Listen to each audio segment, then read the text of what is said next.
প্রত্যেকটা ইবাদত অল্প হোক যদি ইখলাসের সাথে করেন, আল্লাহর জন্য করেন, কসম আল্লাহর, এই অল্প ইবাদতে আপনি জান্নাতে যাইতে পারবেন। আপনি জান্নাতে যাইতে পারবেন।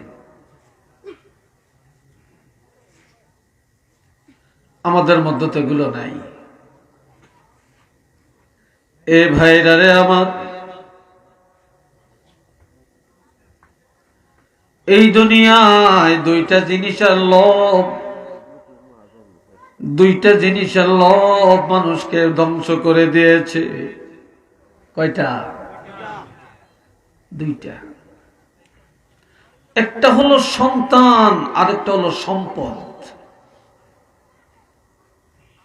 এই জন্য আমার আল্লাহ বলেন, ইয়া আইয়ুহাল্লাযীনা আমানু লা তুলহিকুম আমওয়ালুকুম ওয়ালা আওলাদুকুম আন যিকরিল্লাহ ওয়া মান ইয়াফআল যালিকা ফাউলাইকা হুমুল খাসিরুন। ও ঈমানদারেরা, তোমরা হালাক হবে না, ধ্বংস হবে না, জাহান্নামী হয় না তোমাদের সম্পদের কারণে আর সন্তানের কারণে। আল্লাহর ইবাদত থেকে গাফেল হয় না, বঞ্চিত হয় না। সম্পদের পিছনে দৌড়ায়া সন্তানের মহব্বতে পড়ে যারা দুনিয়াদার হয়ে যায়, আল্লাহকে ভুলে যায়, ইবাদত ভুলে যায়, অহংকারের সীমা লঙ্ঘন করে ফেলে, ফাউলাইকা হুমুল খাসিরুন। আমার আল্লাহ বলেন তারাই ক্ষতিগ্রস্ত, তারাই জাহান্নামী, তারাই লাঞ্ছিত। একটু চিল্লে বলেন নাউযুবিল্লাহ।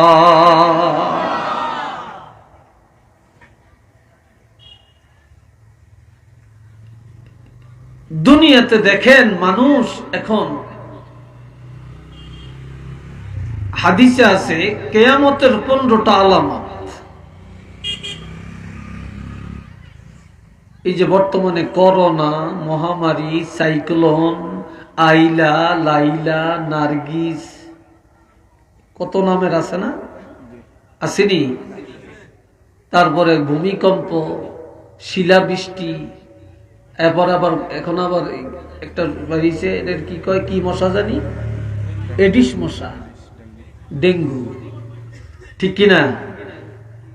আবার এমন এমন রোগের কথা শোনা যায় যা আমরা জীবনে কখনো শুনি নাই, ঠিক কিনা? কেন? এগুলো কি আল্লাহ দিতেছে না আমরা আল্লাহতে চাইয়া আনতেছি? বলেন জোরে কন। আমরা এগুলি প্রাপ্য, আমরা নিজেরা আনতেছি, আল্লাহ তো দেন না।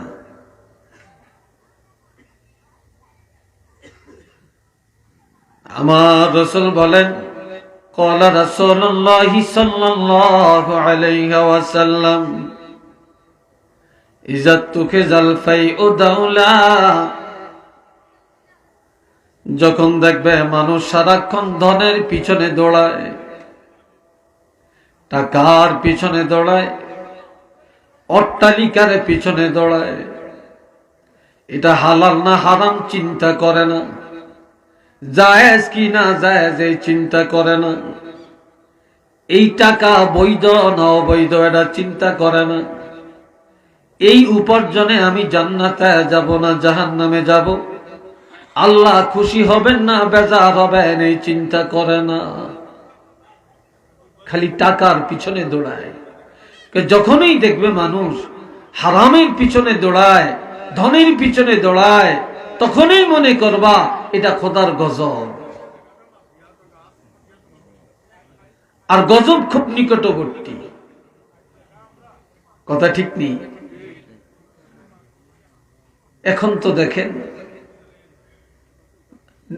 100 জনের মধ্যে আপনি 98 জন পাবেন সুদের আড্ডায়, কি কথা ঠিক কিনা? কিসের আড্ডায় পাবেন? সুদের আড্ডায় পাবেন, ঘুষের আড্ডায় পাবেন। আপনি ছোট্ট একটা কাজ নিয়ে কোনো অফিসে গেলে দেখবেন পিয়নে পর্যন্ত আপনার সাথে কথা বলে না টাকা ছাড়া। কি কথা ঠিক না? টাকা ছাড়া। আপনার বাড়ির এলাকায় একটা মানুষ মার্ডার হয়েছে, যাদের এখানে এত কথা হচ্ছে কেন?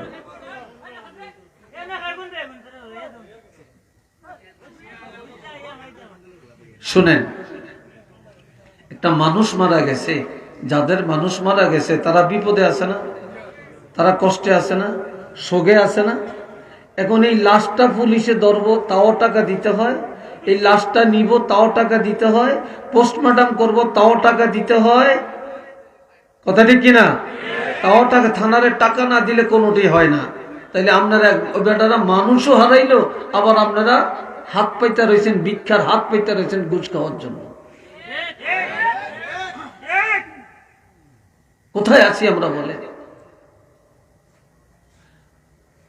আপনি একটা রোগী নিয়ে হসপিটালে গেছেন, সেখানে পর্যন্ত আপনি একটা সিট পাইতেছেন না, টাকা দিলে সিট আছে। কি ঠিক কিনা ভাই? টাকা দিলে সিট আছে। কোথায় আছেন বলে? যেখানে যাবেন, মেম্বার কোন, চেয়ারম্যান কোন, চেয়ারম্যান অফিস কোন, ডিসি অফিস কোন, টিওনো অফিস কোন। এই জন্য আমি বলি এই দেশে গজব কেন? যেই দেশের ডাকাইতেরা যায় চোরের বিচার করতো, এই দেশে কোথার গজব এমনি আসবে। কি কথা ঠিক কিনা? একজনের টাকাতে করলো লাখ লাখ টাকা, হেতে ওই বড় হুজুর, হেতে ওই অফিসার, হেতরে বেকে তেল মাখে সারে আইসে সার সার কইয়া, আর হেই সারে বিচার করতে যায় চেয়ারম্যান, টিওনো, এমপি, মন্ত্রী, লাখ লাখ কোটি কোটি টাকা জনগণের মারিয়া খায়। আর কেউ যদি ফ্যাটের দেয় মুরগা চুরি করে, এই মুরগা চুরির মোস্তাক দিয়ে ফিরতে যায়। বললে দুই একজনে করছে, হাজার হাজার মানুষকে আপনি কি কারণে ধ্বংস করলেন? আপনি কেন ধ্বংস করছেন? আল্লাহ তোমার এটা জবাব দিব। তুমি পাহাড়ে আসো, পাহাড়ে গেছে, পাথরে উঠো। পাথরে উঠছে, লাল পিঁপড়া আছে না, লাল পিঁপড়া খুব বিষাক্ত। এই লাল পিঁপড়া মুসা আলাইহিস সালামের পাই দিয়া উঠা দুই একটা কামড় শুরু করছে। এখন পিঁপড়া উঠছে অনেকগুলি, কামড় দিছে একটা দুইটায়, একবারে ডলা দিয়া চাপা দিয়া সব দিন মেরে ফেলছে। মুসা কয়, আল্লাহ তুমি না বলছ জবাব দিবা, তুমি এখনো জবাব দাও না কেন? কয়, মুসা তুমি যে পাথরে দাঁড়াইছিলা, লাল পিঁপড়া কামড় দিছে। কয়টা পিঁপড়া কামড় দিছে? দুই একটা। মারছ কয়টা? অন্ত মুসা কান সজাগ হয়ে গেছে, কইছে জবাব পাইয়া গেছি আল্লাহ। কামড় দিছে দুইটায়, তুমি মারছ কয়টা? এই দুনিয়াতে সবাই সুদ খায় না, সবাই ঘুষ খায় না, সবাই মিথ্যা বলে না, সব বেনামাজি না, সব দায়ুস না। কিন্তু এদের অন্যায়ের কারণে যারা নামাজি, যারা হালাল খায়, আর যারা ইমানদার, তারাও শাস্তি পাওয়া যায়। কথা ঠিক কিনা বলেন? তারাও শাস্তি পাওয়া যায়। জাতিরা, আপনারা তো বিপদে পড়লে হুজুর একটু দোয়া করিয়েন। আমরা স্টেজ থেকে নামলে মাথাটা গিয়ে তো হুজুর। কি কথা ঠিক কিনা? কথা ঠিক কিনা? একটু ফু দিয়ে দেন, একটু হাতটা বলিয়ে দেন, হেতে নামাজ পড়ে না। কি কথা ঠিক না? এতে হালাল খায় না, এতে এতে এতে মা বাপের লোকে ভালো আচরণ করে না। কয়েকদিন মাথাটা একটু বলিয়ে দেন, একটু ফু দিয়ে দেন। আমরা ফু দিলে কি লাভ দইব? কি আমার কথাটি বুঝতেছেন আপনারা? বন্ধুরা রে আমার, হযরত মুসা কালিমুল্লাহর কাছে যে দোয়া চাই, হুজুর আপনি আল্লাহর পয়গাম্বর, একটু দোয়া করেন। বৃষ্টি হয় না, জমিনে ফসল হয় না, বড় মুসিবতে আছি, আপনি দোয়া করেন। আপনি পয়গাম্বর, আপনি দোয়া করলে আল্লাহ কবুল করবেন। হযরত মুসা কালিমুল্লাহ দোয়া করেন, দোয়া কবুল হয় না। রহমতের বৃষ্টি আমার আল্লাহ পাঠান না। মুসা আল্লাহর কাছে বলে, আল্লাহ গো, তুমি কি কারণে আমার দোয়া কবুল করো না? মুসা নবী যখন জিজ্ঞাসা করলেন, আল্লাহ বলে, মুসা, তোমার দোয়া কবুল হবে, তবে এলাকার মধ্যে যায় ভালো ভালো পরহেজগার দেখে দেখে 40 জন ইমানদার নিয়ে পাহাড়ে আসো। এই 40 জন নিয়ে যখন দোয়া করবা, তখনই আমি আল্লাহর দরবারে কবুল হয়ে যাবে। আরো আস্তে কর, আর একটু চিল্লিয়া কর। এইবার এলাকায় যাইয়া আমার লান, হুজুরের লান, আমনু গেলাম চাইয়া চাইয়া একবারে দেখে দেখে বেছে বেছে পরহেজগার তাকওয়াবান আল্লাহওয়ালা দেখা 40 জন নিয়ে পাহাড়ে গেছে। কয়জন? 40 জন পরহেজগার লোক নিয়ে। এই 40 জনের সহ আমার আল্লাহর দরবারে দোয়া করেন, এখনো দোয়া কবুল হয় না। নবীরা দোয়া করলে দোয়া কবুল হয়েছে কি হয় না আল্লাহর সাথে সাথে জানিয়ে দিতেন। আমার আল্লাহ বলে, মুসা তুমি পয়গম্বর, এটাও ঠিক, 40 জন নিয়ে পাহাড়ে আসো, এটাও ঠিক, মুনাজাত করেছো, এটাও ঠিক, তবে আমি দোয়া কবুল করতে পারি না একটা কারণে। কয় সেটা কি? এই 40 জনের মধ্যে একটা মুনাফেক আছে। কয়টা মুনাফেক? জোরে কর না রে ভাই। কুলাউলা তু বুঝলে কোনো মুনাফেক নাই, কি আছে? হ্যাঁ, একটা মুনাফেক এই 40 জনের মধ্যে। এই একটা মুনাফিকের কারণে তুমি পয়গম্বরের দোয়া আমি আল্লাহর কাছে কবুল হইতেছে না। একটু নাউজুবিল্লাহ জোরে কর না। কয়টা মুনাফিক? একটা মুনাফিক। দুনিয়াতে এই মোমেন চিনা যায় তার চরিত্রের মাধ্যমে, মুসলমান চিনা যায় তার মুসলমানি আচরণের মাধ্যমে, মুশরিক চিনা যায় শিরকের মাধ্যমে, কাফের চিনা যায় কুফরির মাধ্যমে, কিন্তু মুনাফিক চিনা যায় না। মুনাফিক চিনা যায় না। এই একটা মুনাফিক থাকার কারণে দোয়া কবুল হয় না। মুসা নবী গো, মুনাফিকটাকে সরিয়ে দাও, দোয়া কবুল হয়ে যাবে। হযরত মুসা নবী কয়, এই মুনাফিককে যা, তোর লাগি দোয়া কবুল হয় না, এলাকায় রহমতের বৃষ্টি হয় না, আমি পয়গম্বর, আমার মুনাজাত পর্যন্ত কবুল হইতেছে না। আচ্ছা মুনাফিক এই সময় যাইব? জোরে কোন যাইব নি? এতে দাঁড়াইলেই তো ধরা খাই যাইব। ফিডা কোনার মাড়িত পড়ত না, তুলা বানিয়ে লাগব ফিডিয়া। কথা ঠিক কিনা? হ্যাঁ, এটা দাঁড়ায়ও না, যায়ও না। এখন মুনাফিক চিনা গেছে নি? চিনা যায় না। আল্লাহ কি বলছে? একটা মুনাফিক। এখন 40 জনে চিন্তায় পড়ে গেছে, আল্লাহ কারে মুনাফিক বলছে? কে জানি আমরা আল্লাহর কাছে মুনাফিক। আমিও বলি মনে হয় আমি আল্লাহর কাছে পাপী, উনিও বলেন মনে হয় আমি আল্লাহর কাছে পাপী, আপনিও বলেন মনে হয় আমি আল্লাহর কাছে পাপী। এইভাবে 40 জন সব সেজদায় পড়ে পাহাড়ের মধ্যে কান্দে আর তওবা করে, আল্লাহ তোমার দরবারে আমি হয়তো পাপী, আমার পাপের কারণে জাতি কষ্ট পায় যে আল্লাহ তুমি আমাকে মাফ করে দাও। এইভাবে 40 জন সেজদায় যায় যখন তওবা শুরু করে, নিজের অপরাধ স্বীকার করে, আল্লাহর কাছে কান্নাকাটি করে। এই সাথে যে লোকটা মুনাফিক তারও তওবা হয়ে গেছে। আমার আল্লাহ ডাক দিয়া কয়, মুসা মাথা উঠাও, মাথা উঠাও, বাড়ি ঘরে চলে যাও। একটা মুনাফিকের কথা জানিয়ে দিয়া এই 40 জনের আমি আল্লাহ এমন তওবা করাইলাম, এই সাথে মুনাফিক তারও তওবা হয়ে গেছে। আমি আল্লাহ দরবারে তোমাদের মুনাজাত কবুল হয়ে যাবে।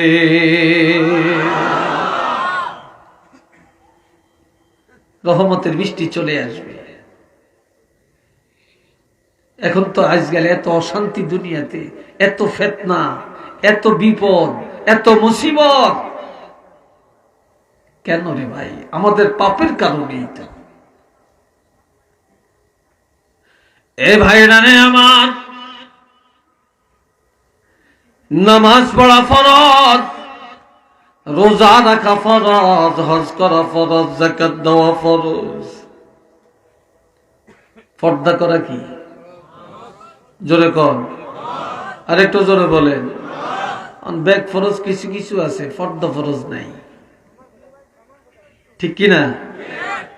পর্দা আছে মাশাআল্লাহ, ঘরের জানালা তো আছে, দরজা তো আছে, কথা ঠিক কিনা? খুব হাই ফাই কাপড়ের পর্দা। হাকিকত পর্দা কি আছে নাকি? আছে? নাই। আর দুনিয়াতে ছেলেরা এত খারাপ কেন? যুবকরা মুরব্বী মানে না কেন? মা বাপ মানে না কেন? মসজিদে পাওয়া যায় না কেন? ভালো কাজে পাওয়া যায় না কেন? গানের আড্ডায়, নাটকের আড্ডায়, সন্ত্রাসের কাজে বেশি পাওয়া যায় কেন? একমাত্র তালাশ করলে দেখা যায় বাপ ভালো না, না হয় মা ভালো না। মা বাবার পর্দা ছিল না, তাদের মধ্যে ছিল বেজাল, এই জন্য প্রজন্ম হয়ে গেছে আর সন্তানরা হয়ে গেছে বেজাল, ঠিক না? ইমাম বুখারী রহমতুল্লাহ আলাইহি তিনি এত বড় বুজুর্গ কেন হলেন? যে ইমাম বুখারীর কবরের মাটি আমার আল্লাহ মেশক আম্বর বানাইয়া দিলেন।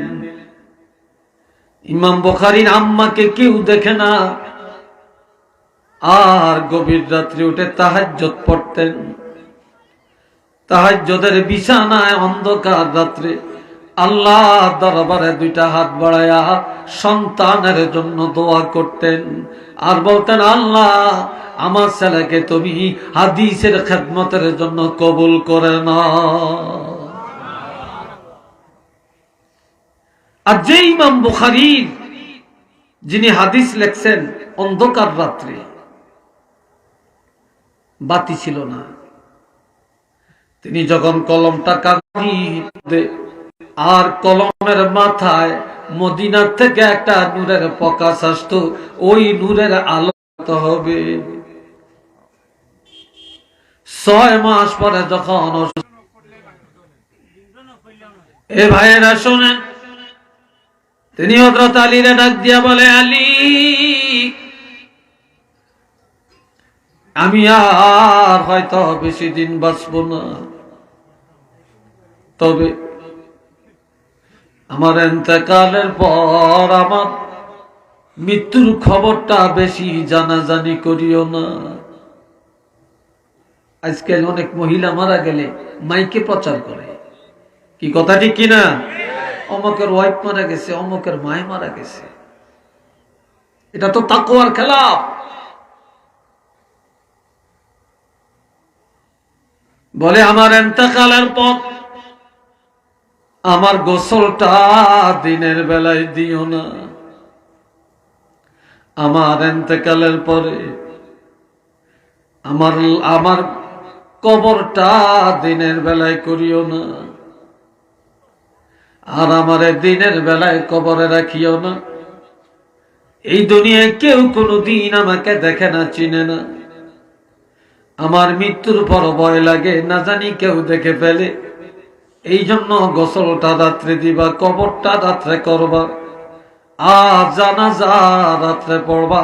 আমার মৃত্যুর পরেও যেন আমার লাশটা কেউ না দেখে। একটু চিল্লিয়া বলেন সুবহানাল্লাহ।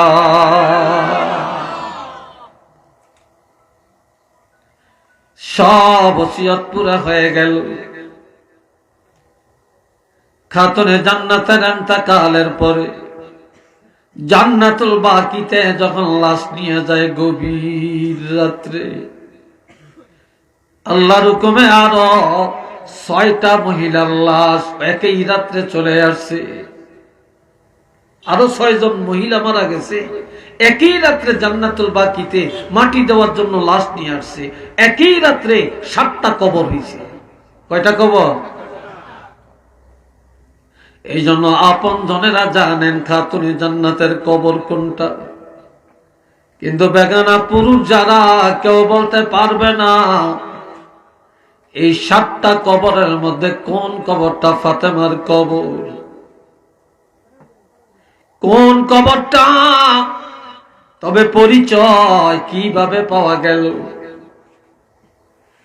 একটা একটা করে কবরের কাছে যায়, কিন্তু কোনো গ্রাম নাই, কোনো সিমটম নাই।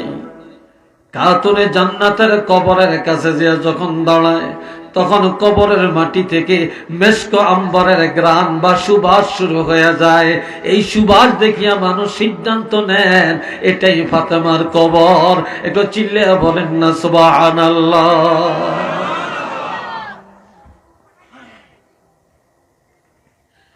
ইমাম গাজ্জালী আল্লাহর একজন মকবুল ওয়ালি। এই ওলি আল্লাহ মরুভূমির জমিনে হাঁটাহাঁটি করেন।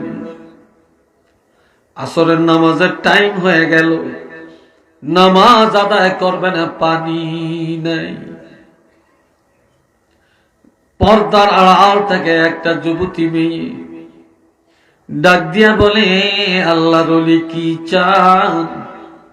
আল্লাহর ওলি বলে, মা আমি পানি চাই, আমি ওযু করব, নামাজ আদায় করব। মেয়েটা বলে, হুজুর আমাদের বাড়ির পূর্ব দিকে একটা পুষ্করণী আছে, আপনি একটু দেখেন এটাতে পানি আছে কিনা। কিন্তু পানি নাই, মেয়েটা জানে। যে দেখে পানি নাই, এসে বলে, মা পানি তো নাই গো মা।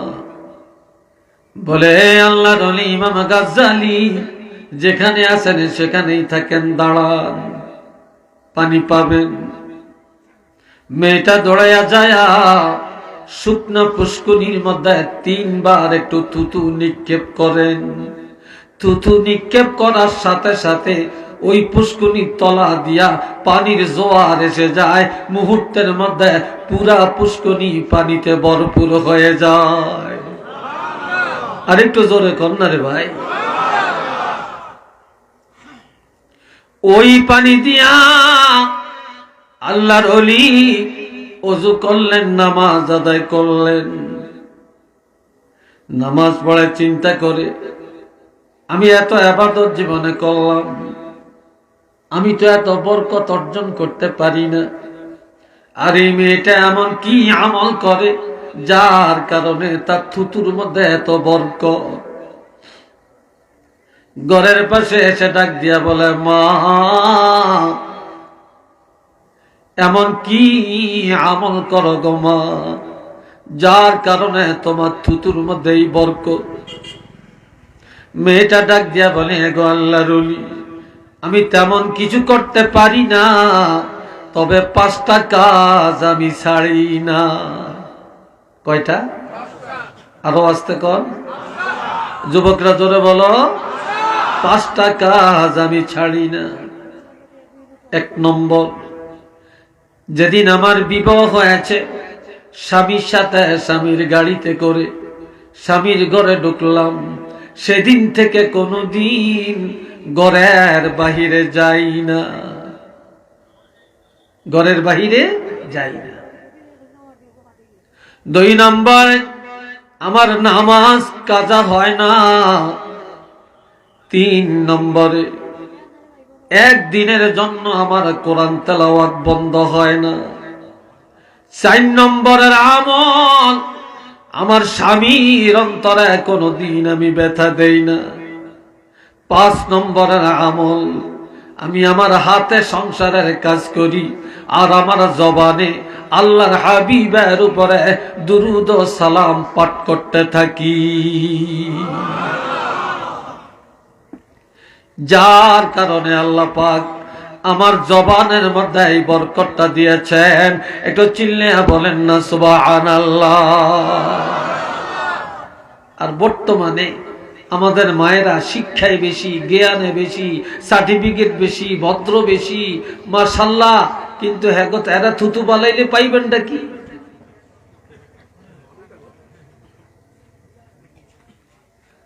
আল্লাহ মোহাব্বতে পড়েন সাল্লাল্লাহ, জোরে জোরে, মুহাম্মদ সাল্লাল্লাহু আলাইহি ওয়াসাল্লাম মুহাম্মদ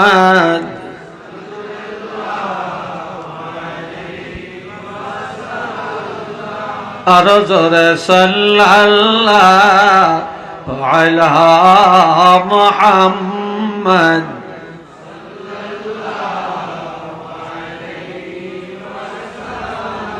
সাল্লাল্লাহু আলা মুহাম্মদ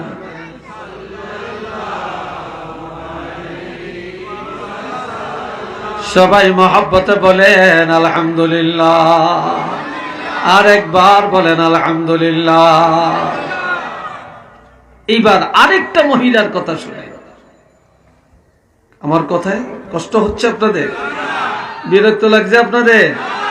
আল্লাহ, মহিলাদের দাম আল্লাহর কাছে বেশি না কম? জোরে কোন? আর মহিলাদের কারণেই সন্তান ভালো, মহিলাদের কারণেই সন্তান খারাপ।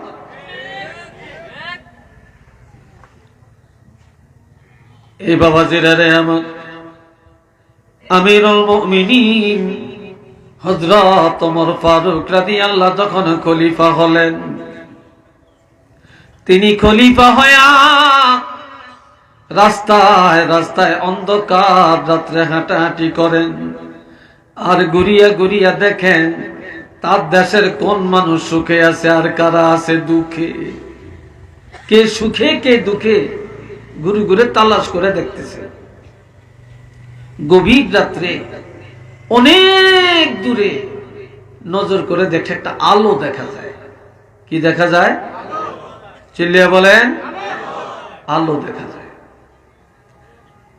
হযরত ওমর ফারুক ভাবলেন এই ঘরের মানুষ মনে হয় কোনো বিপদে আছে, এই জন্য টুক টুক টুক টুক করে হেঁটে হেঁটে গেলেন। জয়া দেখলেন, ঘরের পাশে দাঁড়ালেন, একটা বুড়ি তার একটা যুবতী মেয়েকে ঘুম থেকে জাগায়। ঘুম থেকে জাগে বলে, এ মেয়ে ওঠো। মেয়েটা ঘুম থেকে উঠে বলে, মা, গভীর রাত, কি কারণে ঘুম থেকে উঠালেন? কোন ওযুর পানি দেওয়া লাগবে? কয় না। কোন খেদমত করা লাগবে? কয় না। কি কি জন্য জাগাইলেন? এখন মা বলতেছে মেয়েটাকে, এ মা, গভীর রাত আমাদের কতগুলো বকরি, বকরি চিনেন তো আপনারা? ছাগল। আমাদের এই বকরির দুধ দহন করব, আমি একা একা পারবো না, তুমি আমার সাথে সহযোগিতা করবা। তো যুবতী মেয়েটা বলে, মা, এত গভীর রাত্রে কেন? সকালেই তো পারবেন। কয় না, রাত্রে এটা করে ফেলবো। আজকে দিনের বেলায় বকরিকে ভালো খানা দিতে পারি না, ভালো খাবার খাওয়াতে পারি না, যার কারণে আজকে দুধ কম হতে পারে। এই কম দুধ নিয়ে বাজারে বিক্রি করলে আমাদের সংসার চলবে না, চাল ডাল কিনতে পারবো না। তবে অন্ধকার রাত্রে দুধ দোহায়া, এই দুধের মধ্যে আমরা অন্ধকারে কিছু পানি মিশায়া এই দুধটা বাড়াইয়া নিয়া কুলাউড়া বাজারে নিয়ে বিক্রি করলে বেশি টাকা পাবো, আমাদের সংসারের চাহিদা মিটে যাবে। মেয়েটা বলে, মা, এটা রাত্রে কেন করবেন? এটা দিনে করলে হয় না। কয়, তুমি জানো না এটা যে হযরত ওমরের রাষ্ট্র, হযরত ওমর রাষ্ট্রপ্রধান, দিনে করলে কেউ যদি দেখে ফেলে আর হযরত ওমর যদি জেনে যায় তাহলে কঠিন বিচার হবে, আদালতের কাঠগড়ায় দাঁড়ান লাগবে। এই জন্য কেউ যেন না জানে না দেখে, এই জন্য রাত্রি বেলায় কাজটা করে ফেলবো। চিল্লে বলেন নাউযুবিল্লাহ, আরো জোরে কর, রাত্রি কাজটা করে ফেল। এখন মেয়েটা কয়, মা, রাত্রে করবেন, দুনিয়ার কেউ জানলো না, দেখলো না, শুনলো না, মাগো যে আল্লাহ বকরি পালছে, যে আল্লাহ আমারে বানাইছে, আপনারে বানাইছে, যে আল্লাহ রিজিকের মালিক, হায়াত মৌতের মালিক, মা বলেন তো আল্লাহ কি দেখবে না? সুবহানাল্লাহ কইয়েন না। আল্লাহ কি দেখবে না? এখন বুড়িকে হ আল্লাহ তো দেখবে। মেয়েটা বলে মা আল্লাহকে ভয় করেন, হযরত ওমর ফারুক রাদিয়াল্লাহকে ভয় করবেন না। এই কথাটা হযরত ওমর ফারুক রাদিয়াল্লাহ অন্ধকার রাত্রে ঘরের পাশে দাঁড়িয়ে দাঁড়িয়ে শুনতে আছে। ঘরের পাশে একটা লাঠি গাড়ছে। কি গাড়ছে? লাঠি। এই লাঠিটা গাড়িয়া মসজিদে চলে গেলেন। ফজরের আযান হয়ে গেল। হযরত ইমাম নামাজের, হযরত ওমর নিজে ইমাম নামাজের ইমামতি করলেন। নামাজটা পড়ায়া দাঁড়ায়া সবাইকে বলতেছে, মুসল্লিরা কেউ বাড়ি যাবা না, সব থাকো। ওমরের ছেলের নাম হলো আব্দুল্লাহ। বলল রে আব্দুল্লাহ তুমিও থাকো, দুইটা মেয়ে লোকরে আনা হবে, তোমাদের সবার সামনে তাদের বিচার করা হবে। দুইজনকে পাঠিয়ে দিলেন, যাও অমুক ঘরের পাশে যায় দেখবা একটা লাঠি গাড়া, ওই ঘরের মধ্যে একটা বুড়ি মহিলা আর একটা যুবতী মেয়ে, এদের হাতে কাঠগড়া লাগে নিয়ে আসো, কঠিন বিচার তোমাদের সামনে করা হবে। এই দুইজনকে যখন নিয়ে আসছে, হযরত ওমর ফারুক রাদিয়াল্লাহু মহিলাকে জিজ্ঞাসা করে, সত্য করে বলবা গভীর রাত এই মেয়েটাকে ঘুম থেকে জাগাইলা কেন? কি কারণে জাগাইছো? মহিলা চালাক বেশি, উপস্থিত বুদ্ধি বেশি, একটা উত্তর দিয়ে সারিয়ে যাওয়ার চেষ্টা করে। মহিলা বলে, হযরত ওমর কি কারণে জাগাইলাম এটা নিশ্চয়ই আপনি জানেন, না জানলে ডাইরেক্ট এই প্রশ্ন করতেন না, তবে আর কোন প্রশ্ন জিগাইয়া আমাকে অপমান করিয়েন না। কয় না এত তাড়াতাড়ি ক্ষমা পাইতা না, সত্য করে বলো এই মেয়েটাকে। কয়টা আমার মেয়ে। কার মেয়ে? কয়টা আমার মেয়ে। কয় তোমার মেয়েটা বিয়া হইছিনি? কয় না। এ মহিলা তোমার এই মেয়েটারে বিয়া দিবানি? মহিলা বলে, হুজুর ছেলে যদি ভালো হয়, পাত্র যদি ভালো হয় তাহলে বিয়ে দিব। হযরত ওমর বললেন, এই যে আমার পাশে বসা এটা আমার ছেলে। সুবহানাল্লাহ কন্যা আরেকটু জোরে বলেন না, এটা আমার ছেলে। এই ছেলেটা তোমার পছন্দ হয় কিনা? মহিলার তো ঈদের উপরে শুক্রবার, আনন্দের উপরে আনন্দ, আসছে আসামি হইয়া। আর এখন রাষ্ট্রপ্রধান হযরত ওমর খলিফা, ওনার ছেলের কাছে মেয়ে বিয়ে দেওয়ার প্রস্তাব তিনি দিলেন। এর চেয়ে আনন্দের খুশির খবর আর কি হতে পারে, তাই না? কয়া তোমার মেয়েটারে যদি আমার ছেলের কাছে বিয়ে দাও তাহলে ক্ষমা করব, এর আগে তোমাকে ক্ষমা করব না। এর আগে ক্ষমা করতাম না। আর বর্তমানে মেয়ের বাবা যদি ছেলের এক বোঝা দেয় জামাই খুশি হয়, আবার ছেলের মারে যদি ভালো করে কাপড় চোপড় শাড়ি টাড়ি দেয় খুব খুশি হয়, ছেলের বাবারে যদি জামা দেয়, কোট দেয়, প্যান্ট দেয় খুব খুশি হয়, সাথে যদি একটা আলমারি দেয় আরো খুশি হয়, যদি একটা সোফা দেয় আরো খুশি হয়, যদি একটা ডাইনিং টেবিল দেয় খুশি হয়। কয় না, কয়টা খুব ভদ্র, হোলা বিয়া করাইছি, সম্বন্ধ পাইছি মাশাআল্লাহ, আত্মা ভালা, আত্মা ভালা। কি কথা ঠিক কিনা? খুব আত্মা, সত্য আত্মা, দেওয়ান থনে খুব ভালা, ঠিক না? কিন্তু মুসলমান একজনের মেয়ে আনলেন, আপনার উচিত মেয়ের বাবাকে আপনি হাদিয়া দিবেন। এই লোকে তার মেয়েটার পালছেন, এই মেয়ে আপনি কি করতেছেন এখানে?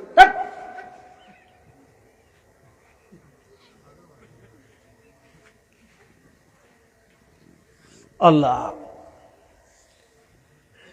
মেয়ের বাপের সম্মান করা, মেয়ের মাকে সম্মান করা, তারা কষ্ট করে মেয়েটার পালছে, লালছে, পড়াইছে, এই আদরের এই হীরার টুকরাটা তোমারে দিছে, আর তুমি আরো উল্টে হেগোত্তনে আদায় করো। কি কথা ঠিক না? বাবা জেরারে আমার, এগুলো হারাম, এই রসম বাদ দেওয়া দরকার। এখন হযরত ওমর যখন প্রস্তাব দিলেন, মহিলা রাজি হয়ে গেল। হযরত ওমর ফারুক রাদিয়াল্লাহু নিজের ছেলের বিয়ে পড়ালেন। একটু মারহাবা করুন। এবার দাঁড়িয়ে বললেন, এটি ছিল আমার বিচার। আমি বহুদিন ধরে ছেলেটারে বিয়ে করাবো, ভালো একটা পাত্রী তালাশ করি, পাই না। অন্ধকার রাত আল্লাহ মিলাইয়া দিছে। যেই মেয়েটার মধ্যে আল্লাহর ভয় আছে, যেই মেয়েটার মধ্যে তাকওয়া আছে, যেই মেয়েটার মধ্যে কোরআনের নূর আছে, যেই মেয়েটার মধ্যে এত দিনদারি আছে, এমন একটা মেয়ে চাইছিলাম। আমি আমার মেয়েটার জন্য, ছেলের জন্য এমন একটা মেয়ে আনলাম। আমি ধনীর মেয়ে চাই না, চেয়ারম্যানের মেয়ে চাই না, আমি লন্ডনের মাইয়া চাই না, আমি অফিসারের মাইয়া চাই না, ইঞ্জিনিয়ার ডাক্তারের মাইয়া চাই না, আমি নেতা সাহেবের মেয়ে চাই না, আমি দেখেছি একটা দিনদার মেয়ে। তবে আমার আশা, আমার এই বউ এত দিনদার ছেলের বউ, এই দিনদারির কারণে তার সন্তান দিনদার হবে এবং তার সন্তান ওলি আল্লাহ হবে। কিন্তু শেষ পর্যন্ত দেখা গেল এই মহিলার গর্ভে হযরত আব্দুল্লাহর নসল থেকে এমন সন্তান আল্লাহ দুনিয়াতে পাঠান। হাজার হাজার আউলিয়া কেরাম, মুহাদ্দিসিনে কেরাম, মুফাসসিরিনে কেরাম এই বংশ থেকে আসছে। হযরত শাহজালাল ওলিদের সম্রাট সিলেটের জমিনে শুয়ে আছেন। হযরত শাহজালাল ইয়ামানি রহমাতুল্লাহি আলাইহি, তো ওনার সাজরা তালাশ করলে দেখা যায় তিনিও ওই আব্দুল্লাহর বংশ থেকে আসছে। তো চিল্লিয়ে বলেন আল্লাহু আকবার, আরেকবার বলেন আলহামদুলিল্লাহ। মা ভালো, সব ভালো, ঠিক না? মা ভালো, সব ভালো, সব ভালো। দুইটা কারণে এখন সন্তান ভালো হয় না। কয়টা কারণ? এক নম্বরে, যে বাবা সন্তান জন্ম দেয় ওই বাবা খায় হারাম। এই কথা ঠিক কিনা? বাবাই খায় হারাম, বাবা সুদের টাকা খায়, ঘুষ খায়, পরের হক খায়, জুলুম করিয়া খায়, যৌতুক খায়। কথা ঠিক কিনা? এই হারাম খায়া, হারামের রক্ত মাংস দিয়া সন্তান জন্ম দেয়, ঠিক নি? রক্ত মাংস থেকেই নাপাক পানি, রক্ত মাংস থেকেই বীর্য। তো এইটা রক্ত মাংস থেকে আসছে না, হারাম খানা থেকে আসছে না। আর যেই মার গর্ভের সন্তান, ওই মা হলো দায়ুস। মা এক দলে যায় কুলাউড়া, আর এক দলে যায় বিয়ানীবাজার, আর এক দলে যায় সিলেট, আর এক দৌড় বিয়া দেয় ঢাকা, আর একবার যায় লন্ডন, আর একবার দৌড়ায় ফ্রান্স, আর একবার আমেরিকা, আর একবার এই বাড়ি, আর একবার ওই বাড়ি। আবার বিবাহের দাওয়াত পাইলে তা সেন্টারে যায় আগের থেকেই শুইয়া থাকে। কি কথা ঠিক কিনা? সেন্টার বুঝেননি? এটা কি? Community centre. হায় হায় হায়, মেয়ে লোকের আড্ডা খানা। আবার কমিউনিটি সেন্টারে বিয়ে না হইলে ভদ্রতা পেলে হয় না। কি কথা ঠিক না? ভদ্রতা পেলে হয় না। একটু নাউজুবিল্লাহ বলেন না রে ভাই। অথচ আমার আল্লাহ বলছেন, وقرن في بيوتكن ولا تبرجن তাবাররুজাল জাহিলিয়াতিল উলা ওয়া আকিমনাস সালাতা ওয়া আতিনাজ যাকাতা ওয়া আতি'নাল্লাহা ওয়া রাসূলা। শুনিনি সবাই আমার কথা? শুনেন? মেয়ে লোকে শুনিনি, আল্লাহ জানে। হ্যাঁ, তবে মেয়ে লোকে শুনতে পারবো যদি একা একা থাকে। পুরুষ 2 জন 3 জন এক জায়গায় বসে ওয়াজ শুনতে পারে। মেয়ে লোক 2 জন এক জায়গায় থাকলে মাশাআল্লাহ মাশাআল্লাহ, খই হুডে যেরকম একটা আরো ঘন হুডে এক মুখের কথা। কি ভাই কথা ঠিক কিনা? হ্যাঁ, তো আমনগর দেশের মেয়ে লোকের দোষ নাই, এরা ভালো। হ্যাঁ, এরা অনেক ভালো। আল্লাহ আল্লাহ করে হেদায়েত করো কোন আমিন। আর একটু জোরে কোন আল্লাহুম্মা আমিন। আমার আল্লাহ বলছেন, মহিলারা তোমরা ঘরের মধ্যে থাকো, পর্দার মধ্যে থাকো, ঠিক নেই, আড়ালে থাকো। ওয়ালা তাবাররাজনা, ঘরের বাইরে, পর্দার বাইরে, আড়ালের বাইরে যাও না, যাও না। তবে যাওয়া আমি আল্লাহ নিষেধ করি না, যাইতে পারবা। তাবাররুজাল জাহিলিয়াতিল উলা, তোমরা জাহিলি যুগের মেয়েদের মতো, বর্বর যুগের মেয়েদের মতো, ইহুদি নাসারার মতো তোমরা রাস্তাঘাটে চলাচল করিও না। যদি যেতে হয় তাহলে ইমানদার মুসলমানি রূপ রং নিয়ে যাইতে আমি আল্লাহ বাধা দেই না। ঘরে থাকিয়া কি করবা? ওয়া আকিমনাস সালাতা, নামাজ কায়েম করবা। ওয়া আতিনাজ যাকাতা, যাকাতের উপযুক্ত হলে বছরে একবার যাকাত দিবা। ওয়া আতি'নাল্লাহ, আল্লাহর বিধানগুলো মেনে চলবা। ওয়া রাসূলা, রাসূলের তরিকায় আল্লাহর আইন মেনে চলবা। আর তোমরা কে কি করো, আল্লাহু ইয়ালামু, আল্লাহ ভালো করে জানেন তোমরা কে কি করো, গোপনে কি করো, প্রকাশ্যে কি করো, তোমাদের কার্যাবলী সব আমার আল্লাহর জানা আছে। একটু চিল্লিয়ে বলুন না সুবহানাল্লাহ। এই জন্য আমার ভাই, আল্লাহ আমার আল্লাহ বলেন, আমি দুনিয়ার মানুষকে ওসিয়ত করলাম। কি করলাম? ওয়াসাইনাল ইনসানা, আমি আল্লাহ ওসিয়ত করলাম। কি ওসিয়ত? ওসিয়ত মানে আল্লাহর পক্ষ থেকে ওসিয়ত, এটা আল্লাহর একটা বিশেষ অর্ডার। তারা যেন তাদের পিতা মাতার সাথে সদ আচরণ করে, সুন্দর ব্যবহার করে। বিশেষ করিয়া ছেলেরা মেয়েরা যেন মার সাথে সদ আচরণ করে। কেননা হামালাতুহু উম্মুহু কুরহা, মা কষ্টের পরে কষ্ট স্বীকার করিয়া, যন্ত্রণা ভোগ করিয়া এই সন্তানের 9 মাস 10 মাস গর্ভে বহন করে রাখছে। আমি আপনি যখন মায়ের গর্ভে ছিলাম তখন মা ঋতুস্রাব আল্লাহ বন্ধ করে দিলেন। মায়ের না পাকখানা গুলা একটা তারের মাধ্যমে সন্তানের সরবরাহ করায়া মায়ের পেটের মধ্যে লালন পালন করে। আর অনেক মা রক্ত শূন্যতায় পড়ে যায়, অনেক মা মারাও যায়। সন্তানে গর্ভে যায় মা লজ্জায় কারো ঘরে কারো বাড়িতে যায় না, বাপের বাড়িও যায় না।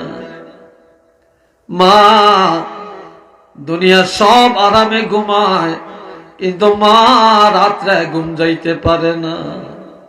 একবার বসে আবার শোয়, সন্তান নড়াচড়া করে, মার কষ্ট হয়।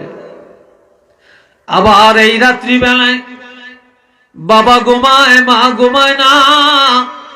মা আল্লাহর দরবারে চোখের পানি ছেড়ে ছেড়ে কান্দে আর বলে, আল্লাহ, সব দুঃখ যন্ত্রণা ভোগ করে নিব, তবে আমার গর্বের ফসল রে তুমি নষ্ট করিও না, ধ্বংস করে দিও না।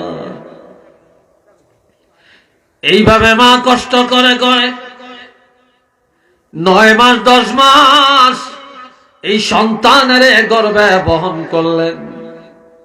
এমন মায়ের সাথে কোনোদিন অসৎ আচরণ করিও না, এমন মার কলিজায় আঘাত দিও না, এমন মায়ের সাথে বেয়াদবি করিও না। এরপরে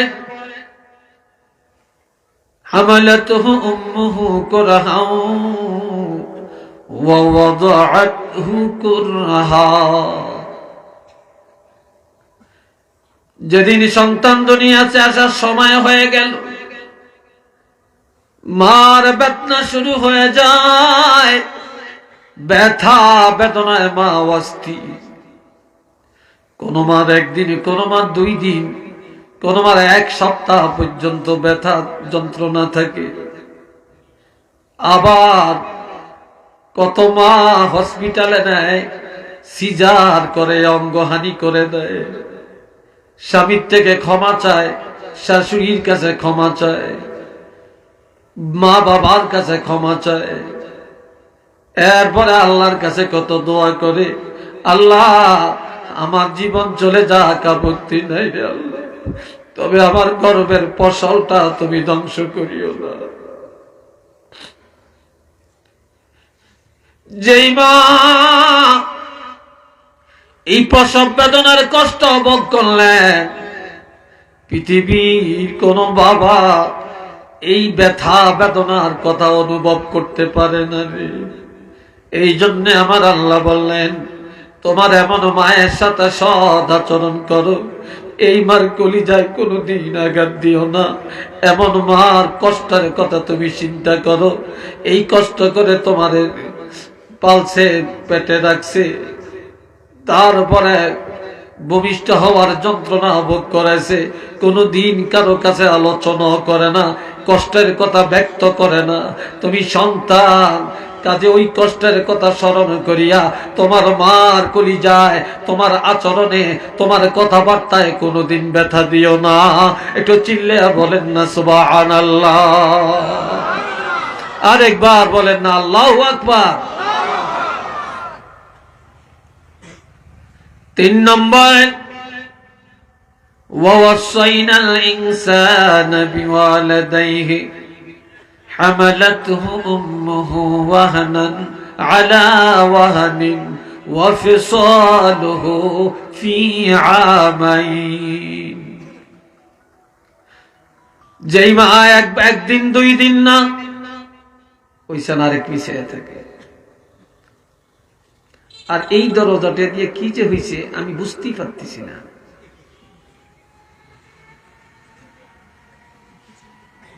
আবার হাসেন আপনারা, হাসেন আপনারা, এত উলাল আপনাদের অন্তরে।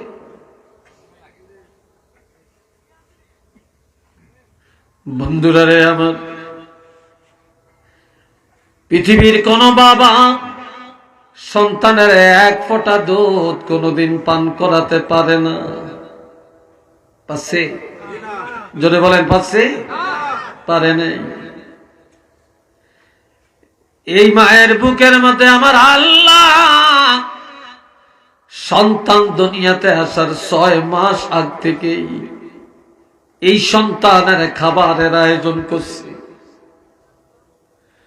আল্লাহ জানে সন্তানের দুনিয়াতে আসলে ভাত খেতে পারবে না, মাছ খেতে পারবে না, গাভীর দুধ খেতে পারবে না, মিষ্টি খেতে পারবে না, চকলেট খেতে পারবে না, তারা দুনিয়ার কোনো খানা খেতে পারবে না। এই জন্য আমার আল্লাহ মায়ের বুকের মধ্যে খাবারের ব্যবস্থা করে দিলেন। এত এত সুন্দর খানা, যেটা একেবারে গরমও না, একেবারে ঠান্ডাও না, একেবারে ঘন না, একেবারে পাতলাও না, একেবারে কড়া মিষ্টি না, একেবারে কম মিষ্টি না। আবার ছিদ্রগুলি এত সূক্ষ্ম, একেবারে বুড়ে বুড়ে বের করলেন না, গলায় আটকায়া মারা যাবে। সূক্ষ্ম সূক্ষ্ম ছিদ্র দিয়া সন্তানের চাহিদা মতো খাবার আমার আল্লাহ সরবরাহ করালেন। আর এইভাবে মা 2 বছর এই সন্তানের দুধ পান করালেন। একটু চিল্লে বলেন না মারহাবা। কয় বছর? 2 বছর। একদিন মার জন্য 10 টাকার ঔষধ কিনলে, আরেকদিন বলে আমি না ওই দিন কিনে দিছি। একদিন মারে শাড়ি কিনে দিলে, বলে আমি না ওই দিন দিলাম, আজকে ওই ভাই দিবে। একদিন মারে বাবারে খাওয়াইলে কয় আমরা তো কালকে খাওয়াইছি, আজকে আমি কেন খাওয়াবো? কত হিসাব। ও ভাইয়েরা, আল্লামা আলুসি রহমতুল্লাহ আলাইহি বলেছেন তাফসীরে রুহুল মানিতে, যেই মা সন্তানের সবচেয়ে কম দুধ পান করাইছে, তারপর 2 বছরে হিসাব করলে 2 বছরে 2.5 মণ দুধ, 9.5 মণ দুধ পান করাইছে। দুনিয়াতে 1 কেজি গাভীর দুধের দাম যদি 100 টাকা হয়, 1 কেজি মায়ের বুকে দুধের মূল্য কত টাকা দিবে? পারবেন? জোরে বলেন পারবেন? কেউ পারবে না রে। এই জন্য আমার আল্লাহ বলেন, মা যখন দুধ পান করায়, মা কাঁচা মরিচ খায় না, বাসি খানা খায় না। মা তুমি সন্তানের জন্য কত কষ্ট করেছে, পেট ভরে খায় না রে। ইলিশ মাছ খায় না, গরুর গোশত খায় না, ইচা মাছ খায় না, তুমি সন্তানের কষ্ট হবে। মা জিরার গুঁড়ি দিয়া ভাত খাইছে, পানি ডলাইয়া ভাত খাইছে, তারপর সন্তানের পেট খারাপ হবে, এই জন্য অশালীন খাবার খায় না। আবার মা খেতে বসে, তুমি সন্তান ওয়া ওয়া করে কান্না শুরু করে দিয়েছো। মা খাবারটা বন্ধ করে দৌড়ে যায়া সন্তানের দুধ পান করায়া, সন্তানের কান্না থামায়া এরপরে খাইতে গেছে। আবার মা রান্না করতে গেছে, তুমি কাঁদতেছো, মা রান্না বান্না ছাড়িয়া তোমার কান্না থামাইছে। আবার মা খাইতে পারছে, তুমি কাঁদতেছো, মা কোলে দিয়া খানা খায়, তুমি পায়খানা করে দিছ। মা খানাটা বন্ধ করে দিয়া তোমার পায়খানা সাফ করে এরপরে খাইতে গেছে। মার খানার চাহিদা মিটে গেছে, পেট ভরে খাইতে পারে না, তারপরেও তুমি সন্তানের গলা টিপ দিয়া মেরে ফেলে না, তোমাকে আসার দেয় না, তোমাকে কোনোদিন আঘাত দেয় না। এরপর মা তুমি সন্তানের বুকে জড়াইয়া রাখছে, এমন মার অন্তরে কোনোদিন ব্যথা দিও না। এমন মার সাথে সদ আচরণ করো। একটু চিল্লে বলেন না সুবহানাল্লাহ। আরেকটু জোরে কন।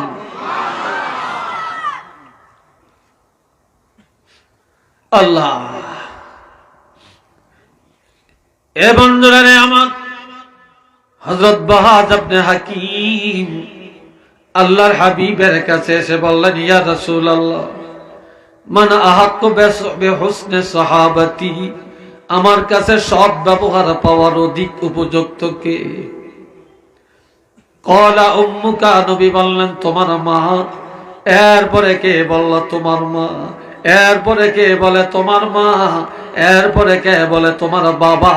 এরপরে কে বলে তোমার পাড়া প্রতিবেশী, তোমার আত্মীয় স্বজন। একটু চিল্লে বলেন না সুবহানাল্লাহ।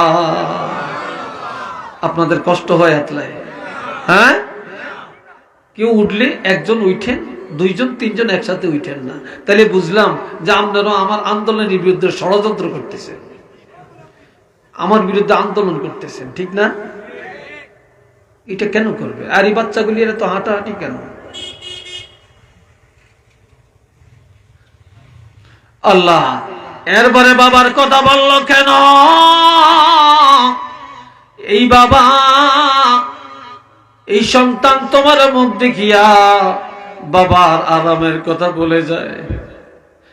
তুমি সন্তানের জন্য বাবা বাড়িটা করলো, তুমি সন্তানের জন্য ঘর করলো, তুমি সন্তানের জন্য ব্যবসা চললো, তুমি সন্তানের জন্য জায়গা জমিন জ্বললো, তুমি সন্তানের জন্য লন্ডনে যায় রইল, তুমি সন্তানের জন্য বিদেশ পড়ে রইল, আর টাকা কামাই করে পাঠাইলো।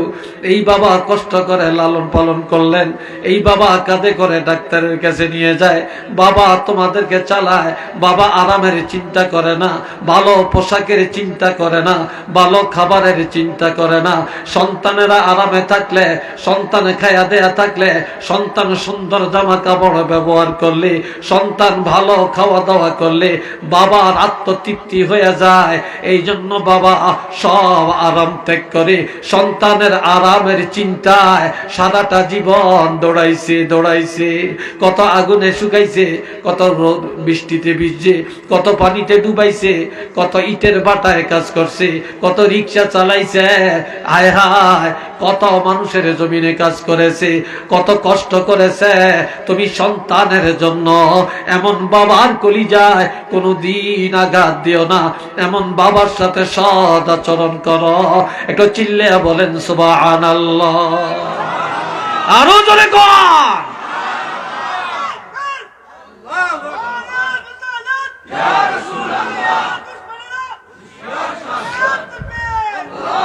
মাশাআল্লাহ, আল্লাহ কবুল করেন। একটু চিল্লে সবাই বলেন আমিন। আর একটু জোরে কর। এই জন্য আমার আল্লাহ বলছেন, কষ্ট হয় আপনাদের, বিরক্ত লাগছে নাকি আপনাদের? কথা আরো কিছু চলবে নাকি? হ্যাঁ, রাজি আছেন? মাশাআল্লাহ। পর ঘড়ি চাই না, কয়টা বাজে ছেলে? আরে কারবার তো শেষ হয়ে যেতেছে, হ্যাঁ কারবার তো শেষ হয়ে যেতেছে। হ্যাঁ চলতো কি? এটার মধ্যে কি চাক্কা আছে নাকি? এটা চলবো কেমনে? হ্যাঁ মাশাআল্লাহ, আল্লাহ কবুল করেন। আওয়াজ দিয়া কোন আমিন। ওয়াকাদা রাব্বুকা আল্লা তা'বুদু ইল্লা ইয়্যাহু ওয়া বিল ওয়ালিদাইনি ইহসানা। একটু আলহামদুলিল্লাহ বলেন। আল্লাহ, তবে হুট করে উঠেন না, আমার এটি খুব বিরক্ত করা আমার কাছে। কেন কেন এটা কিচ্ছু, এটি হুদা, এটি বাজে কথা, এটি আমাদের ন্যাচারাল অভ্যাস হয়ে গেছে, আর কিচ্ছু। আসল কথা হয়েছে কি জানেননি? রসগোল্লা চেনেননি আপনারা? রসগোল্লা কি তিতা না মিঠা? হ্যাঁ মিষ্টি, যে তার জিহ্বাওয়ালা তার কাছে খুব মিষ্টি। আর বিষম ক্ষেত্র জ্বর, টাইফয়েড জ্বর, এটা চিনেননি আপনারা? যে তার টাইফয়েড জ্বর হয়েছে, বিষম ক্ষেত্র জ্বর হয়েছে, এই জ্বর হইতে হইতে এটা জিহ্বাটাও নষ্ট হয়ে গেছে, মুখটা খারাপ হয়ে গেছে। এখন মিঠা দিলে লাগবো কি, মিঠা না তিতা? জোরে কন। আমরা এখন শয়তানি করতে করতে, বাতরামি করতে করতে, মিথ্যা বলতে বলতে, হারাম খাইতে খাইতে, গান শুনতে শুনতে, বাজনা শুনতে শুনতে, মোবাইলের ফেসবুক দেখতে দেখতে, শয়তানি করতে করতে এমন বিষম ক্ষেত্র হয়েছে, এখন কোরআন হাদিসের যত ভালো কথা এগুলি একদলের কাছে লাগে তিতা তিতা তিতা, মিঠা লাগে না, তিতা লাগে। এই জন্য খালি left right left right left right.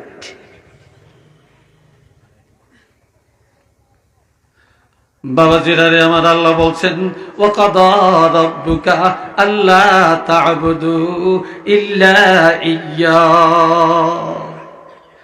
আল্লাহ নবীকে বললেন, হাবিব আপনার বাবা রব্বুল আলামিন নির্দেশ দিয়েছেন, অর্ডার দিয়েছেন, যে দুনিয়ার মানুষ সাবধান, আমি আল্লাহর ইবাদত ছাড়া আর কাহারও ইবাদত করিও না। আমরা ইবাদত করব কার? নামাজ পড়ব কার জন্য? সেজদা দিব কাকে? মাথা নত হবে কার কাছে? না মাজারের কাছে? হ্যাঁ মাজার জিয়ারত করা যাবে, কিন্তু সেজদা দেওয়া, চুমা খাওয়া যাবে না। কথা কি না? মাজার জিয়ারত করা যাবে, বাবা মার কবর জিয়ারত করা যাবে, ওলি আল্লাহর কবরের কাছে জিয়ারত করা যাবে, এটা জায়েজ। কিন্তু ওলি আল্লাহর কাছে চাওয়া যাবে না, চাবো আমরা আল্লাহর কাছে। জোরে বলেন কার কাছে? আল্লাহর কাছে।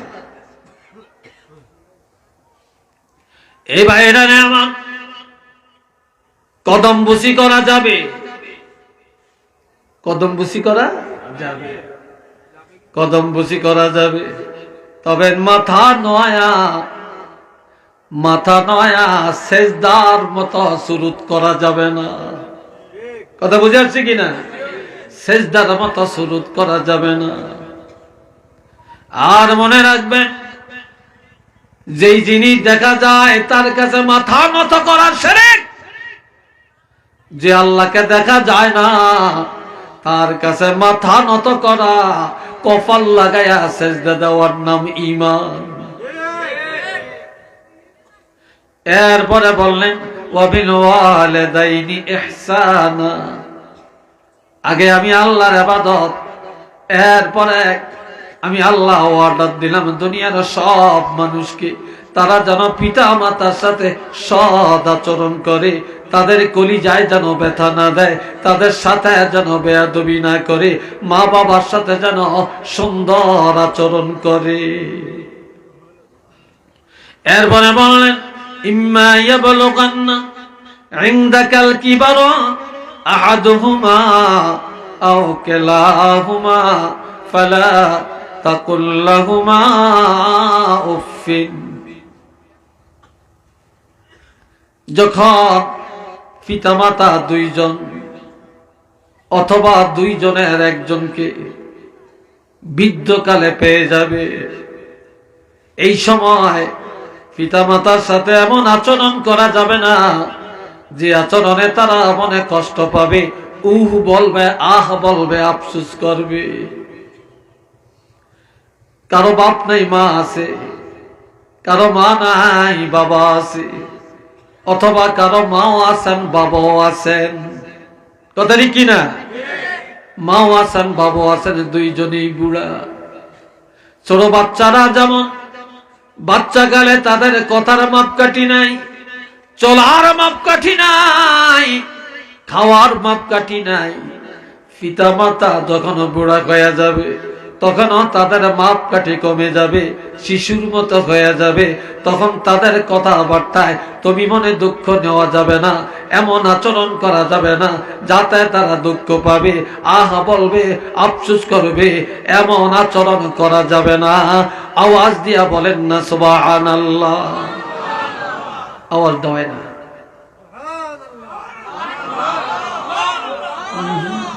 হিন্দা কয় কিছু, হিন্দা কয় কিছু, এটা একসাথে বলেন সুবহানাল্লাহ, আর একবার বলেন আলহামদুলিল্লাহ। আর কি করবা? ওয়াকুল লাহুম ওয়ালা তানহারহুমা। আজকাল অনেক ছেলেরা মারে ধমকায়, বাবারে ধমক দেয়, চোখ রাঙিয়ে কথা বলে, ঠিক কিনা? আবার লাঠি লইয়া দৌড়ায়, আবার বেগমের কথার দাম দেয়, মায়ের কথার দাম নাই, বাবার কথার মূল্য নাই। কথা ঠিক না? আবার বেগমের সাথে